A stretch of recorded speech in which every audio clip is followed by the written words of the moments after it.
बोल बंदे में मैं हलीम सैदी आप सबका खैर मकदम करता हूँ। आज हमारे साथ हैं अली दारूवाला, जो बीजेपी के नेशनल स्पोक पर्सन हैं और जनरल सेक्रेटरी हैं ऑल इंडिया पेट्रोल डीलरशिप के। मॉनेटरी कमीशन ऑफ इंडिया के नेशनल एडवाइज़र हैं, पीए इनामदार यूनिवर्सिटी के सीनेट मेंबर हैं और रूबी हाल के एडवाइज़र हैं। हम खैर मकदम करते हैं हिंदुस्तान की उस अजीम पर्सनालिटी का कि जो दिनों रात सोशल वर्क के लिए, समाज में तरक्की लाने के लिए हर वक्त तैयार रहते हैं। आइए हम खैर मकदम करते हैं जनाब अली दारूवाला साहब का। आदाब। अस्सलाम वालेकुम ज़ैदी। जी जी जी, वालेकुम सलाम। बहुत बहुत आपका स्वागत है। शुक्रिया बुलाने के लिए आपका, आपके स्टूडियो और आपके मैनेजमेंट का बहुत बहुत शुक्रिया।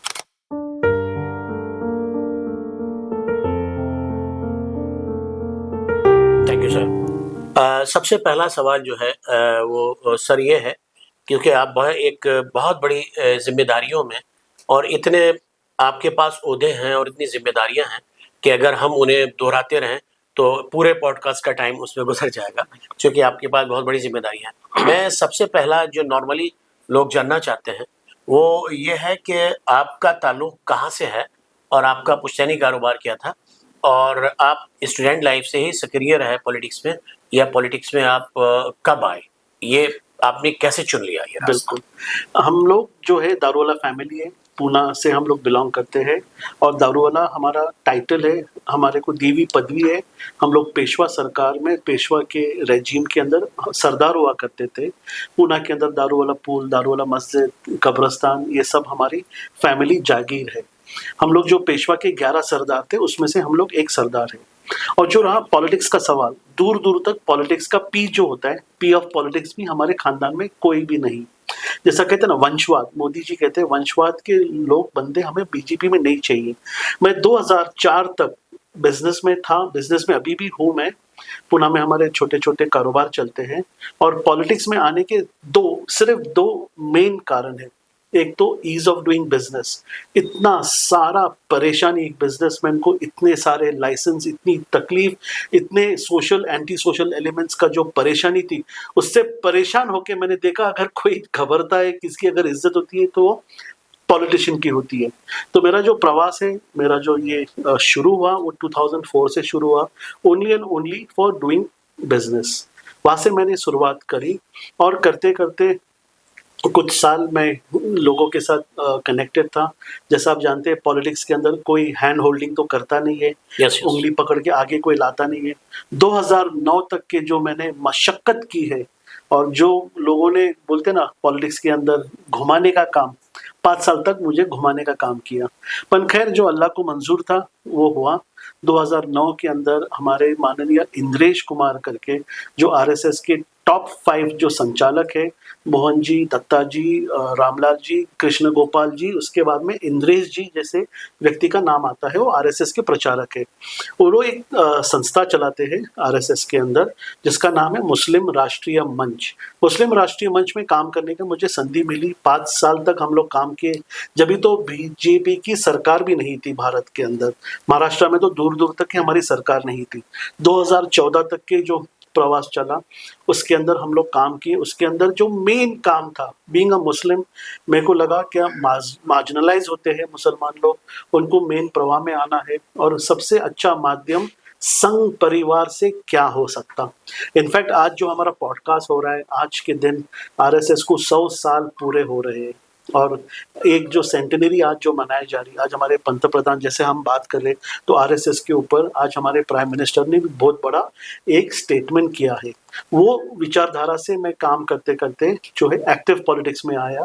2019 तक मैं एमआरएम में काम किया और जब 2019 के जो इलेक्शन लगे, लोकसभा के इलेक्शन, जब ये माननीय इंद्रेश जी ने कहा कि अभी आप परिपक्व यानी आप पक चुके हो, आप एक्टिव पॉलिटिक्स में आप जा सकते हैं, तो मैं 2019 में आया। जब हमारे पूना से गिरीश बापट जी इलेक्शन के लिए खड़े थे तो उनके लिए सभा लेना, मुसलमानों को आउटरीच करना, उनको जाके समझाना, जब भी 3 लाख मतों से गिरीश बापट 3 लाख मतों से जब जीते, उसका श्रेय हम सबको जाता है। मैं तो एक बहुत छोटा सा एक हिस्सा था उसके अंदर। 2019 में मैं एक्टिव पॉलिटिक्स में आया और जब से आज तक मैं महाराष्ट्र का प्रवक्ता था। फिर अल्हम्दुलिल्लाह ऊपर वाले ने मुझे भारतीय जनता पार्टी का राष्ट्रीय प्रवक्ता बनाया और फिर छोटे-छोटे अलग-अलग पद से मुझे नवाजा है। मगर मैं एक बात जानता हूँ, क्या ये जो प्रवास है, ये बहुत मुश्किल प्रवास है। यहाँ पे तुम्हारी इंटेग्रिटी ये परखी जाती है। अगर तुम्हारी इंटेग्रिटी में थोड़ा भी डाइल्यूट है तो मुझे नहीं लगता कि आपके हाथ में इतना बड़ा कमान, जिसे प्रवक्ता कहता है, वो पार्टी का फाइनल स्टेटमेंट माना जाता है। और आज ये पद के ऊपर मैं बैठा हूँ और बात और आपसे आपके इस्तेकबाल के मैं बहुत बहुत बहुत काबिल बहुत हूँ। बहुत अच्छा लगा कि आपने ये बताया। अब ये पता चला कि आप भले ही पॉलिटिक्स को कुछ भी कहते हैं, पेशवा के ज़माने से सरदारी होना और सरदार खुद ही पूरा संचालन करता है, वो ब्लड आप में यहाँ तक आया और आरएसएस की एजेंसी में पूरा पकने के बाद और आपको जब ये परमिशन मिली कि आप अब ज़िम्मेदारी उठाने लायक होते हैं, तब आपने ये 2019 से और उसके बाद ये पूरा सब सिलसिला आपके साथ है। खैर बढ़िया है। बीजेपी को लेके जो मुस्लिम समाज एक अपने आप को प्रताड़ित फील करता है कि बीजेपी हमेशा एंटी मुस्लिम काम करती है और आरएसएस भी हमेशा मुस्लिम्स के लिए एक ख़ास तौर से एक बैरियर लगा हुआ है कि जो आगे काम नहीं होता है।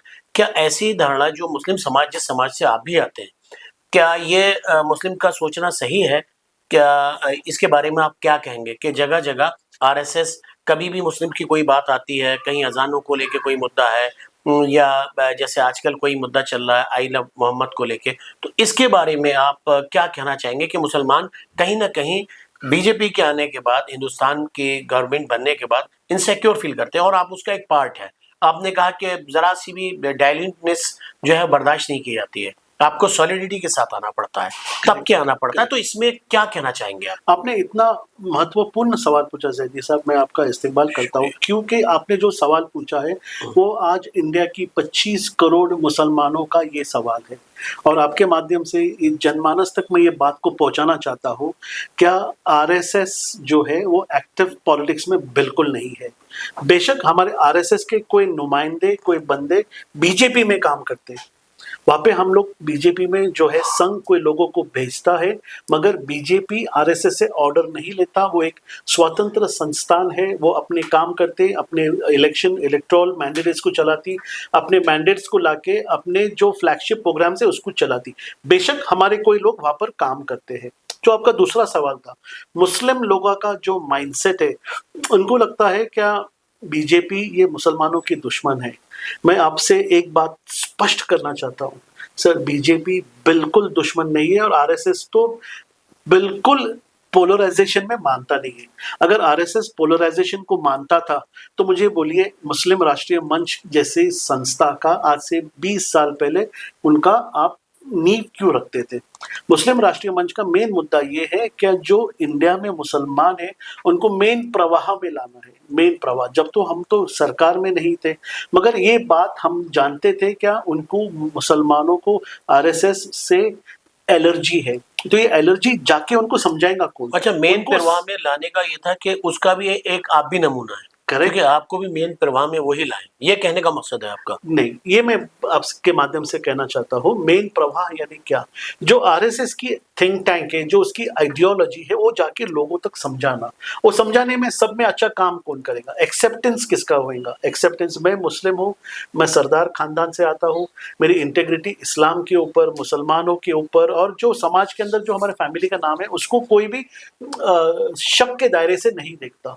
जब आइडियोलॉजी को जब मैं जाके ईमानदारी से समझाता हूँ, क्या ये सारे जो बिल्स बने हैं, राइट फ्रॉम ट्रिपल तलाक, उसके ऊपर हमने काम किया, यूनिफॉर्म सिविल कोड के ऊपर मैंने काम किया, न्यू एजुकेशन पॉलिसी के ऊपर मैंने काम किया, उसके बाद में वक्फ बिल के ऊपर मैंने काम किया, लास्ट बिल जो पारित हुआ अबॉरिगेशन ऑफ आर्टिकल 370, ये 5 बिल्स थे।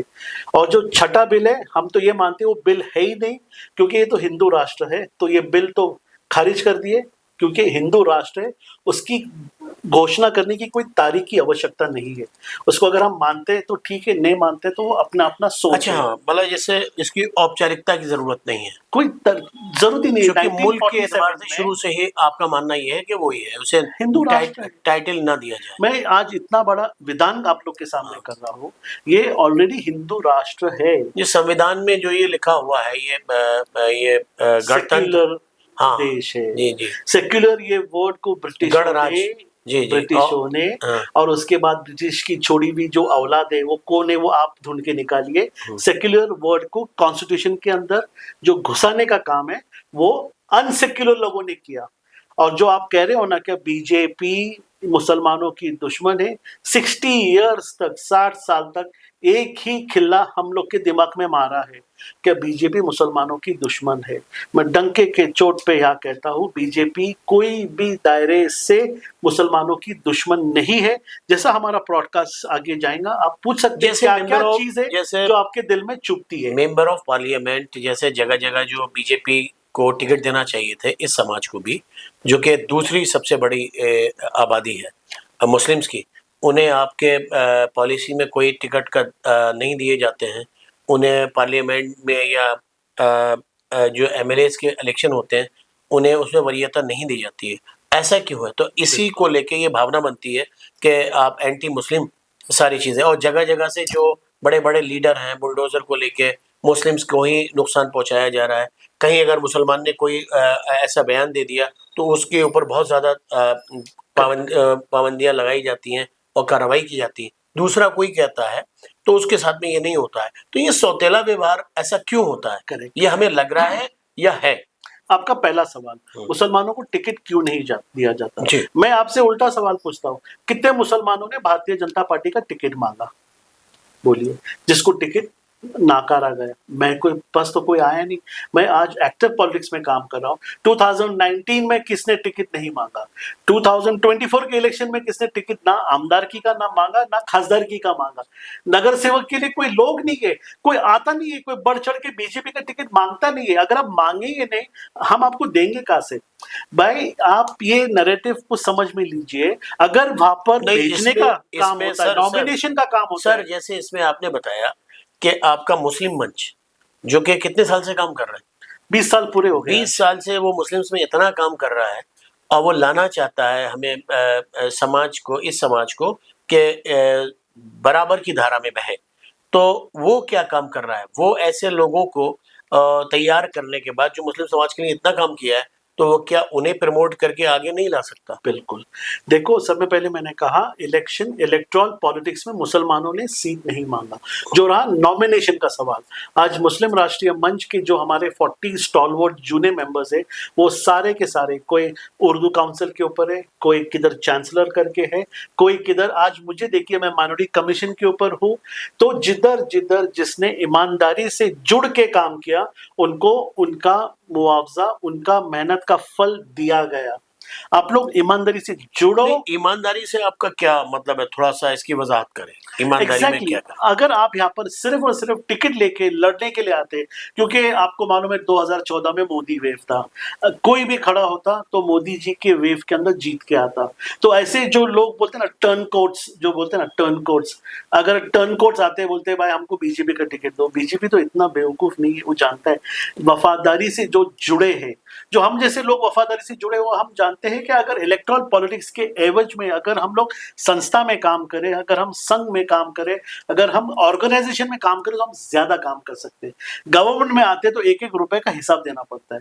आज मैं राष्ट्रीय प्रवक्ता हूं, मैं आज कमीशन के ऊपर हूं, आज मैं मुस्लिम राष्ट्रीय मंच के अंदर जितना ओपनली बगैर कोई हिसाब किताब के मैं जो काम कर सकता हूं, अगर मैं सरकार में अगर आ जाता हूं, मेरे पे पाबंदी आती। मैं कहता हूं अगर आप ईमानदारी से जुड़े, यानी अगर आप 10 साल 15 साल 20 साल बीजेपी के साथ में, पार्टी के साथ में जुड़े हैं, सतरंजी और कुर्सी उठाने से अगर आपने काम किया और आपको टिकट अगर डिनाई हो गया, तो आप मेरा कॉलर पकड़ के सवाल पूछ सकते हैं हलीम से। ओके, ओके, चलिए, आपने ये बताया कि अगर जो ईमानदाराना तरीके से इसके साथ जुड़ते हैं, जो बाहर से दिख रहा है, जो प्रचार है, वो नहीं है। बिल्कुल। अंदर में इसके अगर ऐसा है कि अगर हम जुड़ के काम करते हैं, तो हमें वो मौके भी मिलते हैं, जो मिलने का हक है। ये आपने कहा। अगर ऐसा है तो यहाँ चूंकि आप अल्पसंख्यक से भी जुड़े हुए हैं और उस आयोग से भी आप पूरी तरह से जुड़े हुए हैं, लेकिन उसमें सबसे बड़ा ये होता है कि 1 to 10th जो यहाँ की स्कॉलरशिप थी, खासतौर से महाराष्ट्र की बात कर रहा हूँ मैं, वो बंद कर दी गई। और अब जो गरीब बच्चे हैं वो लोग 1 to 10th जो गरीब बच्चे हैं, ये पॉवर्टी लाइन से नीचे के हैं, वो अपनी पढ़ाई करना चाहें तो उनके लिए कौन सी ऐसी स्कीम है, या आप उसमें होते हुए, और आप महाराष्ट्र से ही हैं, आपने ऐसा क्या कदम उठाया कि जिससे उनके लिए कोई चीज फायदेमंद हो पाए और उनकी बहाली हो पाए, वो एजुकेशन में आ पाए बराबरी में? करेक्ट। बीजेपी की जो सब में बड़ी विचारधारा है, appeasement of none, appeasement of none. कोई एक विशेष समुदाय, भले वो हिंदू हो, ब्राह्मण हो, कोई भी समुदाय का हो, अपीजमेंट, कोई एक समाज को अपीज करने के लिए, खुश करने के लिए हम ऐसी कोई भी विचारधारा, कोई भी नैरेटिव्स एंड कोई भी ऐसे प्रोग्राम्स हम नहीं लाते जब एक कम्युनिटी के लिए हम काम करते। हम करते काम तो सारों के लिए। नहीं अगर सर, नल में जल आ रहा है, कमेटी है, सच्चर कमेटी ने बताया है कि जो हम लोगों की, मुस्लिम्स की जो बुरी हालत है, तो आप सबके लिए अगर सोच रहे हैं वो एक अलग है, लेकिन जो एक विशेष तबका है जो कि पॉवर्टी से भी नीचे जा रहा है, तो उसके लिए तो सोचना जरूरी है। जो गिरा पड़ा है पहले हाथ बढ़ा के उससे तो उठाइए, जो लोग चल रहे हैं उन्हें चलने दीजिए, तो उनके लिए, और उसके नुमाइंदा आप हैं। करेक्ट। तो ये आपको नेगेटिव, नेगेटिव देखो, ये जो है ना, नेगेटिविटी के अंदर मैं नहीं मानता। मैं ये नहीं पूछूंगा आपको कि ये मुसलमानों की हालत आज हुई क्यों। आज 60 साल आजादी के, आज हम 76-80 इयर्स में हम अगर आए हैं, आज भी ये कम्युनिटी की ये हालत ऐसी है क्यों? ठीक है, मैं आपको सवाल दे सकता, आपके सवाल के सब जवाब दे सकता, क्योंकि मैं मानता हूँ 2014 में हम सरकार में आए। 2014 से अगर आज तक के आंकड़े, जो 10 साल के अगर आप आंकड़े निकालते, तो हम 60 नंबर से आज हम विद इन टॉप 5 पे आए हैं। जितने भी आइकॉन्स चल रहे हैं उसके अंदर आप 100 आइकॉन्स के अंदर आप देखो, उसके अंदर 17 आइकॉन मुस्लिम इनिशिएटेड यूथ के हैं। उसके बाद में जो भी नल में जल आ रहा है वो अपने जात को पूछ के नहीं आ रहा है। जो भी पंतप्रधान आवास योजना के अंदर 3 करोड़ घर दिए गए, उसके अंदर आप देखो, उसके अंदर भेदभाव नहीं किया गया। जो हमारे 44 किलोमीटर्स पर डे के रास्ते बन रहे, आप लोग, यानी नॉट आप, जो कांग्रेस ने जो सरकार छोड़ी, वो 36 से लेके हम 44 तक पर डे किलोमीटर्स हम रोड बना रहे। उसके बाद में 56 एयरपोर्ट्स आप छोड़ के गए थे, अनफंक्शनल, डिसफंक्शनल। आज 134 एयरपोर्ट्स है। जो एक आम आदमी जो एयरक्राफ्ट के अंदर सपना देख रहा है, आज यहाँ पे जो ट्रेन्स चल रही है, हमने 100 न्यू ट्रेन्स को हमने लाया। हमने ये किया, मैं क्यों कहता हूँ हमने ये किया, क्योंकि वो जो गति से ये देश को हम जो आगे लेके जा रहे हैं, इसकी सराहना संपूर्ण वर्ल्ड, विश्व कर रहा है।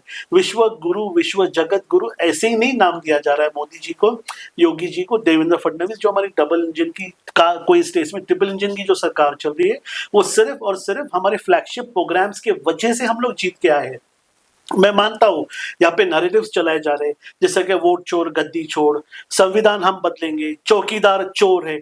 मुझे बताओ, प्रूफ किधर किया आपने? इतना बड़ा शाहीन बाग लगाया, बिरयानी बांटे आपने, मगर आप आते क्यों नहीं? आप कोर्ट में सीए एनआरसी को अपने अपोज क्यों नहीं किया? नहीं, इलेक्शन कमीशन को लेके जो राहुल गांधी ने जो आंकड़े दिए हैं, जो एक एक घर में 80 लोग हैं, सपोज दैट ये सब चल रहा है। पुलवामा में जो इतना बड़ा अब हादसा हो गया, और उसको लेके आपने ये देखा कि इंडिया और पाकिस्तान का मैच हुआ, कि और जो परिवार इसमें जो शहीद हुए, उनकी जो बीवियाँ हैं, जो ज़ौजाएँ हैं, वाइफ्स हैं, उनकी फैमिलीज़ हैं, वो बड़ा प्रताड़ित फील कर रही थी अपने आप को। लेकिन उसको खेलने की परमिशन, लोग, पूरा समाज ये कह रहा है कि अमित शाह जी के बेटे की वजह से, जो कि एक क्रिकेट से जुड़ा हुआ बंदा है, तो उसके साथ में जो गवर्नमेंट ने उनको खेलने दिया और फिर स्पोर्टमैन स्पिरिट की तरह उनसे हाथ नहीं मिलाया, अवार्ड नहीं लिया, वगैरह वगैरह। तो आपने उन परिवारों के लिए जब इतना बड़ा इनिशिएटिव, उनका पानी बंद किया, सब कुछ किया, देश बहुत अच्छी निगाह से देख रहा था, लेकिन उसके बाद अपने देश को ये खेलने की परमिशन दे के और उनको दुखी कर दिया, और उसके बाद ये रवैया जो स्पोर्टमैन स्पिरिट के खिलाफ है, तो ये सब मैसेजेस क्या है? और दूसरी वाली विदेशी जो हमारी नीतियां थी, जिसमें डोनाल्ड ट्रम्प जगह जगह उन्होंने कहा कि मैंने कहा, मैंने बंद कराई, मैंने ये कहा, और विदेशी नीति में हम लोग जगह जगह जो हमें समर्थन मिलना चाहिए था, जो सब जगह हम बुरी तरह से गिर रहे हैं। तो आप जो विश्व गुरु की बात कर रहे हैं कि अगर ये भी सारी चीजें चल रहे हैं, तो हम कहाँ सरवाइव कर रहे हैं? Exactly. इसके बारे में आप बताएं। बिल्कुल, आप ये जो सवाल पूछ रहे इतने रीजनेबल सवाल है आपके। सब में पहले जो इंडिया पाकिस्तान मैच के ऊपर किसी ने खोल के बात नहीं करी, मैंने खुल की बात की और मैं अकेला आदमी हूँ जो कहता हूँ क्या खेल होना चाहिए, क्योंकि खेल, क्रीड़ा और संगीत इसको ये हेट से, ये नफरत से, ये टेररिज्म से हमने ऊपर देखना चाहिए। मैं ये बात का मानने वाला हूँ, अगर खेल से, क्रीड़ा से, संगीत से अगर इतना जो नफरत है, अगर एक सुराग भी अगर कहाँ पे अमनो अमान, आस का, मोहब्बत का, अगर दोस्ती का अगर दिख सकता है तो हमने उसको क्यों नहीं थामना चाहिए। ये मैं सर उस मुल्क के लोग, उस मुल्क के लोग जहां अभी ताजा शहीद बोलिए, उस मुल्क के लोगों जहां हमने सरदार जी की फिल्म के ऊपर जो पाकिस्तानी अदाकारा थी, हम उसे पाबंद कर रहे थे और दूसरी तरफ हमने उन लोगों को खिला दिया। और उसके बाद जब मोहसिन नकवी अवार्ड देने के लिए आ रहे हैं तो स्पोर्ट्समैन स्पिरिट में अगर वो आपको बढ़ के देना चाह रहे हैं तो आप ले क्यों नहीं रहे? फिर ये मैसेज क्या है? ये तो दो बातें हो गई। दो जगह हराया सर हमने। नहीं, आपने फाइनल जीत गए, सुप्रीमेसी जो है वो सब आमिर की सुप्रीमेसी, अगर लेकिन आपने खेल में ये दो पॉलिसी क्यों हुई? आप खेले भी और फिर आप ले नहीं रहे, ऐसा क्यों? हाथ नहीं मिलाया, मैं मानता हूँ। मैं हाथ तो नहीं, अवार्ड की सुनो ना मेरी बात। मैं सब में पहले आपका जो है सराहना इसलिए करता हूँ, आपने उनसे हाथ नहीं मिलाया, आपने एक ने, दो ने, 3 मर्तबा उनको हराया और अवार्ड ऐसे हम छोड़ के आ गए। वो अवार्ड अपने देश लेकर गए और हमने दी हुई चीज लेकर गए। एयर सुप्रीमेसी का आपने इंडिया का इमर्जिंग पावर नहीं देखा, आपने हमारे जितने उनके रडार्स थे, ड्रोन्स थे, हमने सबको गिरा दिया।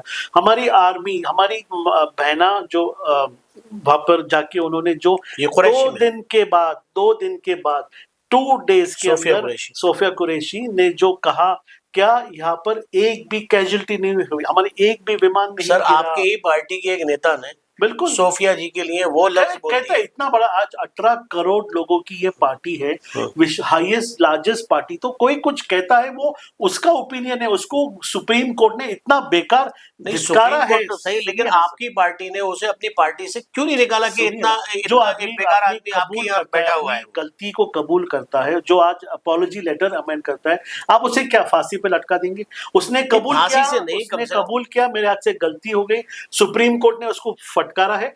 तो होता है जब एक परिवार के अंदर 2 भाइयों का मेल अगर नहीं हो सकता तो एक पार्टी में कोई किधर देख रहा है, कोई किधर देख रहा है, मगर ये पार्टी की पूरे देश ने इस निगाह से देखा। मैं खुद निषेध किया, मैं आपके सामने आपके पॉडकास्ट पे उसका निषेध कर रहा हूँ, उसका समर्थन नहीं कर रहा हूँ मैं।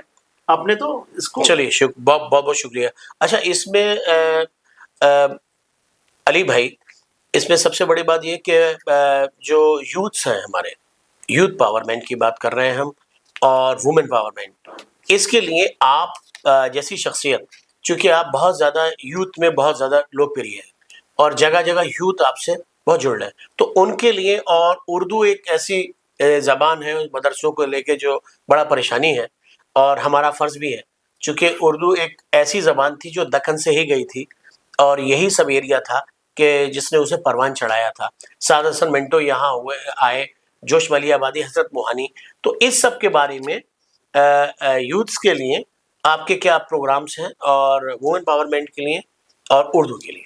एग्जैक्टली यूथ को लेकर जो सवाल आप पूछते हो ना, मैं ये विश्वास रखता हूँ और मैं ये बात से एकदम स्ट्रांग, मेरी कन्विक्शन है, मुस्लिम यूथ जो है ना वो आज हमारे जो है संपत्ति है। आज अगर आप यूथ का रेशियो देखेंगे ना 25-38 जो है वो मुसलमान के यूथ सब में ज्यादा है। अगर ये देश की अगर उन्नति होने जा रही है, अल्हम्दुलिल्लाह, अगर ये देश की उन्नति होने जा रही है, हम मुसलमानों ने जॉब सीकर्स के बदले में हम जॉब गिवर्स देना चाहिए। स्किल हमारे कौम में है, हम सिर्फ टायर वाला, पंक्चर वाला, रिक्शा वाला, रेडी वाला नहीं, आज हमने बिजनेस में आना चाहिए, हमने ये गवर्नमेंट जॉब्स के चक्कर में नहीं गिरना चाहिए। मैं तो कहता हमारे सारे रिजर्वेशंस आप ले लो, आज एज अ मुस्लिम मैं आपके चैनल पे जिम्मेदारी से कहता हूँ हमारे सारे रिजर्वेशंस आप निकाल दो, हमारे मुसलमान यूथ को जो 5% रिजर्वेशन इन एजुकेशन है उसको बनाए रखें। आप हमारे जो हम लोग जो हमारा एक जीने का तरीका है उसके ऊपर आप रिस्ट्रिक्शंस, पाबंदी मत लाओ।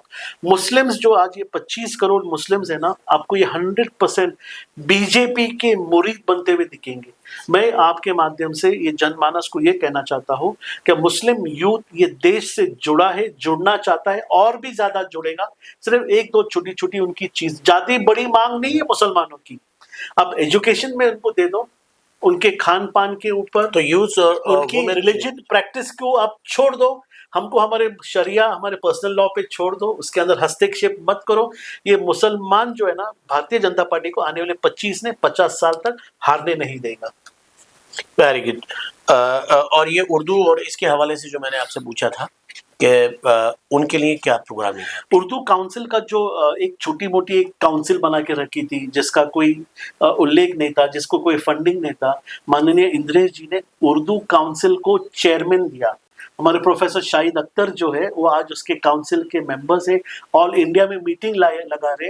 हमारे प्रोफेसर आइनुल हसन जो चांसलर है, ये चीजें लोगों को मालूम नहीं मौलाना है, आपके माध्यम से मैं लेके जाना चाहता हूँ।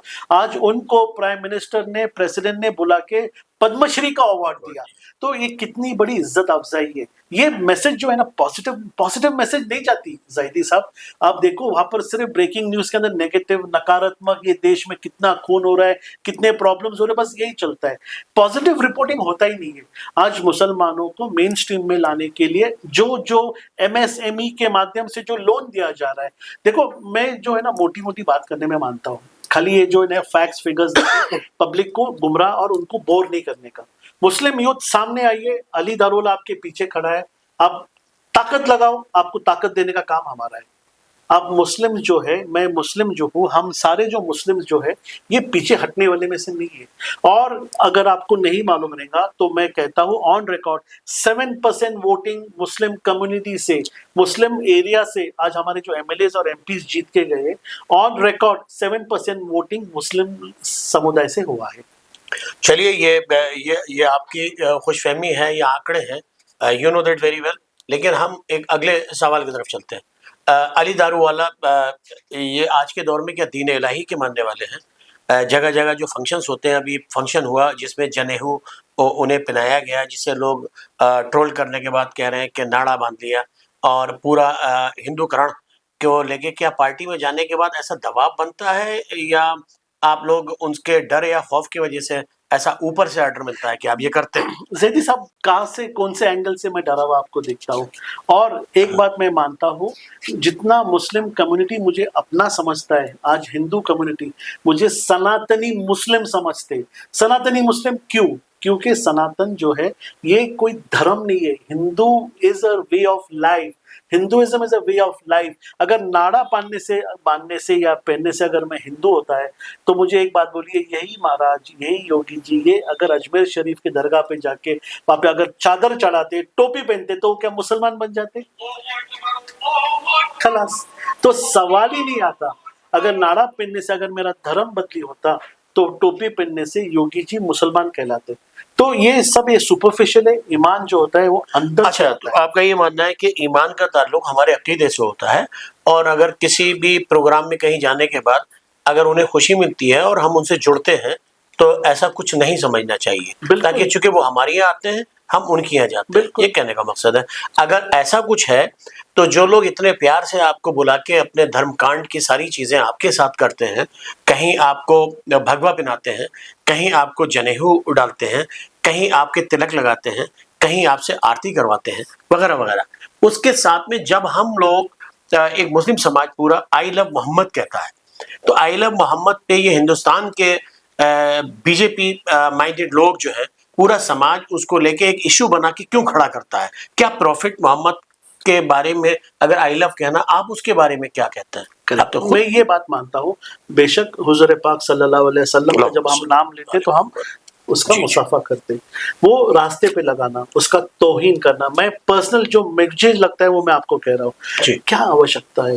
मोहम्मद हमारे दिलों में बसते हैं सर, हुजूर पाक हमारे दिलों में बसते, तो वहां पे बैनर्स लगाना, उसकी तौहीन करना। एक आदमी ने तो उसका रंगोली निकाला सर, आज जो अहिल्या नगर करके है, फॉर्मरली नोन एज अहमद नगर, वहां पे उसकी रंगोली रास्ते पे निकाला।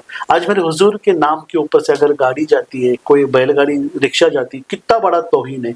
और सेकंड थिंग सर, हुजूर का टाइमिंग देखो, टाइमिंग 1500 इयर्स के पहले, कभी भी पहले मुझे बताओ ऐसे बैनर्स लगे क्या?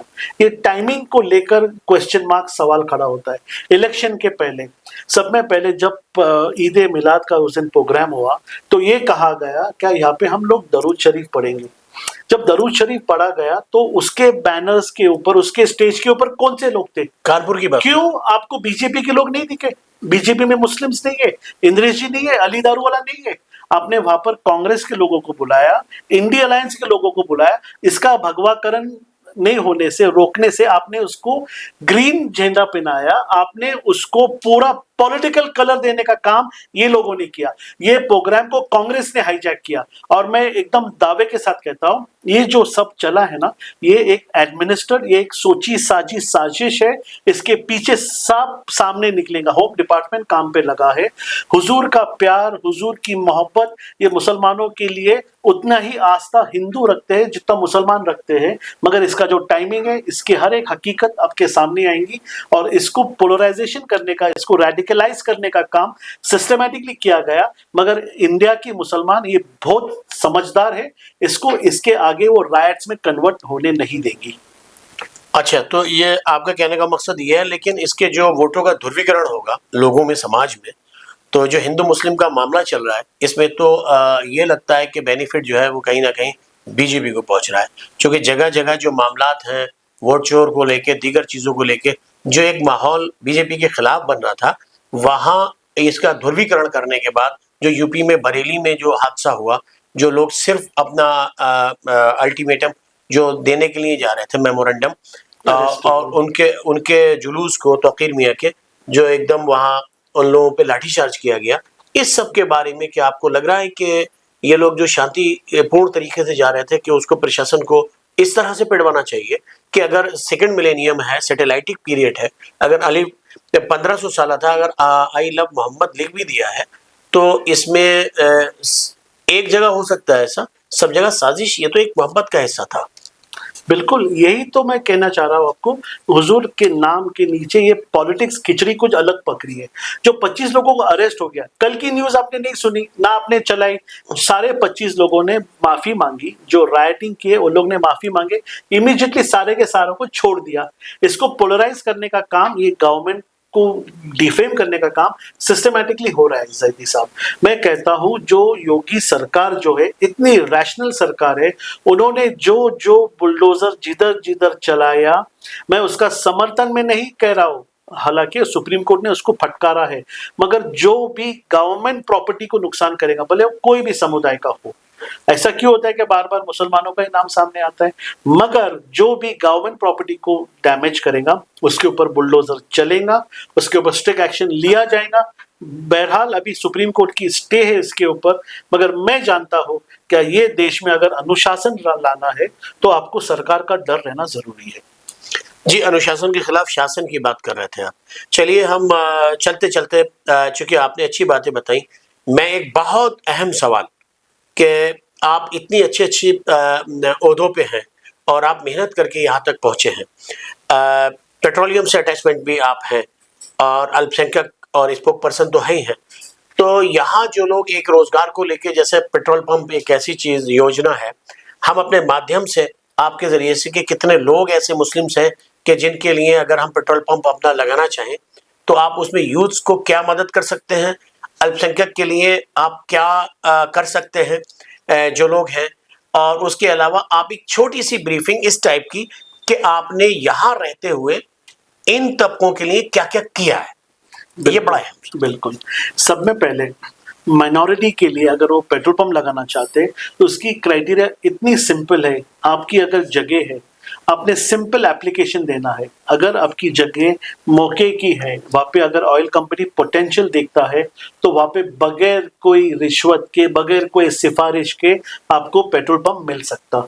मैं तो एक बात चढ़ के कहता हूँ, उत्तर प्रदेश के अंदर, नॉर्थ के अंदर ऑलरेडी जो है ये पेट्रोल डीजल को सिस्टमैटिकली फेज आउट करके इलेक्ट्रिक व्हीकल्स आ रहे हैं। और अगर आप देखेंगे तो इलेक्ट्रिक व्हीकल्स, ये रिक्शा जो है, उसके सारे मैन्युफैक्चरर्स ये माइनॉरिटी कम्युनिटी के, अलीगढ़ के अंदर, यूपी के अंदर जो आप रिक्शा मैन्युफैक्चरर्स देखेंगे वो सारे के सारे जो उसके MIDCs के अंदर है, वो हमारे कौम के लोग इतना जोर से काम कर रहे हैं।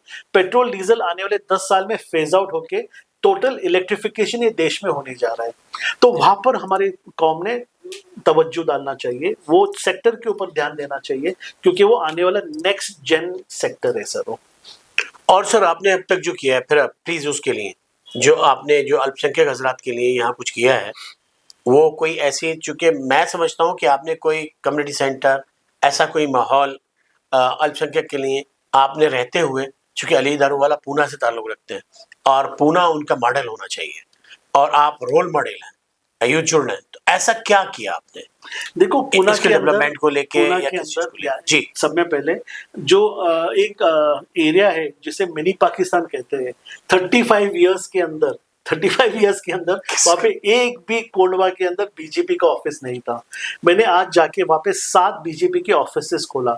वहाँ पे हमने हमारे रिप्रेजेंटेटिव्स को देखा है, महिलाओं को मेन स्ट्रीम में लाया, उनको पद दिया है, उनको बीजेपी के हमने एक्टिव मेंबर्स बनाए। और जो उसको इतना पिछड़ा रखा था, वहाँ पे बस स्टॉप्स नहीं थे, लाइट का मसला था, इलीगल कंस्ट्रक्शंस थे, वहाँ पे ड्रग्स का इतना बड़ा काम था। मैं कहने से ज्यादा, जाहिद जी आप जाके वहाँ के लोगों को पूछिए क्या अली भाई इधर आने के बाद क्या क्या डेवलपमेंट हुए। आज पूना का जो कोंडवा करके एरिया है, तो अपने पूना की बात करूंगा मैं, जी। उसको एक रिस्पेक्टेबल रोड मैप पे लाके रखा है हमने। आज अगर कोई फंडिंग अलॉटमेंट होता है, अगर म्युनिसिपल काउंसिल कॉरपोरेशन के अंदर, कंटोनमेंट के अंदर अगर कोई प्रपोजल कोंडवा एरिया से जाता है, आप मैं को पूछने के अलावा अगर आप फील्ड में जाके फाइंड आउट करो तो कोंडवा को रोड मैप से निकाल के, एक बैकवर्ड एरिया से निकाल के उसको फॉरवर्ड लाने का, आज रियल एस्टेट जो है कोंडवा का आज सब में ज्यादा है। और ये लास्ट 3 इयर्स में जो आप देखेंगे वहाँ पे जो प्राइस इंडेक्स जो बढ़ा है, वहाँ पर जो एक स्टिग्मा था, एक जो वहाँ पे जो एक ब्रश से उसको पेंट किया जाता था, वो हमने चेंज करने का प्रयास किया। कहाँ तक मैं यशस्वी हुआ हूँ वो आप लोग। ओके, वैसे कोंडवा को जाम और सफाई को लेके, लाइट को लेके, एक बहुत बड़ा, पानी को लेके एक बहुत बड़ा मसला है। आप देखिए कौन से पार्टी के लोग काम कर रहे हैं। हाँ, ये कहा जा सकता है। चलिए, आज हमारे साथ थे अली दारूवाला साहब और उनसे खट्टी मीठी बातें हुई। उन्होंने अपनी वो सारी बातें जिनसे आप लोग शायद परिचित ना हो और आप ना जानते हो, और जब तक प्रैक्टिकल ना हो, जब तक लोग फील्ड में उतर के एक दूसरे के बारे में ना जाने, अली भाई की, अली दारूवाला की सारी वो बातें हमारे सामने थी और वो भविष्य में यहाँ की यूथ और सब तमाम लोगों के साथ काम करने के लिए तैयार हैं। लेकिन उन्होंने कहा कि सच्चाई और ईमानदारी के साथ जुड़िए, तमाम लोग हमारे अपने हो सकते हैं। हम बहुत बहुत शुक्रिया अदा करते हैं अली दारूवाला साहब का कि वो हमारे प्रोग्राम में आए और उन्होंने बोल बंदे में आने के बाद अपना बहुत कीमती वक्त दिया। हम उनका शुक्रिया अदा करते हैं। शुक्रिया। Thank you sir.